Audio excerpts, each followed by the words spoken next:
Morning everyone, my name is Rose D. Kami, BSBA MM1 Set A.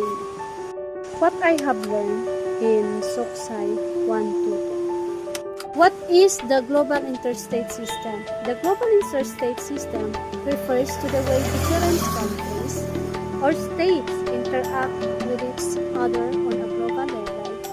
This interaction include diplomacy, trade, and political relationship. Globalization and how does it affect government? Globalization is the increasing connection of countries through trade and communication, influencing government decisions and policies. What are its positive and negative effects?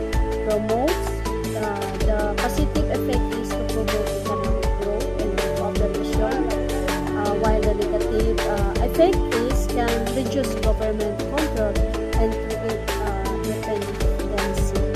So, what are the traditional challenges?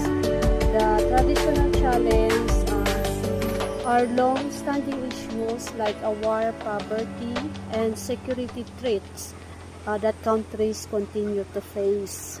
And also, what are national or identity movement?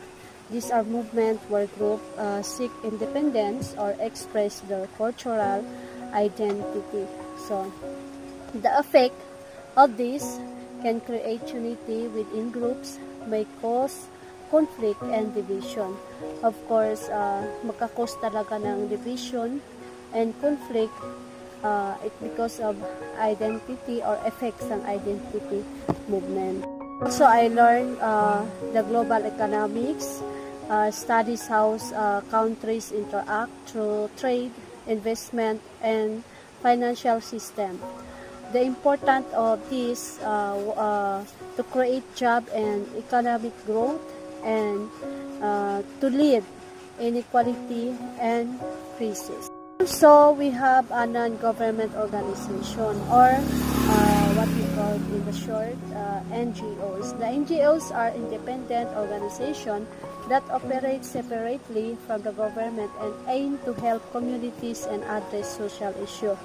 The example, the children organization, Naomi's Heart organization, they are giving a free scholarship especially sa mga poorest among the poor. Tumutulong sila sa mga kabataan, especially sa mga IPs. Also, we have learned about NAFTA. NAFTA is an economic treaty between the United States, Canada, and Mexico, in which the three countries trade freely without taxing each other. Okay, and we have also the WTO. It is made up of 162 countries around the world and was created with the goal of increasing free trade. Is globalization and globalism. Globalization is the process of countries becoming more connected through trade, technology, and culture, while globalism is the idea that the world should operate one system. The effect of globalization and globalism promote global connection and unity, may reduce cultural and also identity. Also, we have learned about informationalism. Is a system where information and digital technologies are the main drivers of society, economy, and communication. The important is change how people work and communicate each other. And we have learned about global citizenship. The global citizenship means being aware of global issues, understanding one role in the world, and respecting other culture and communities.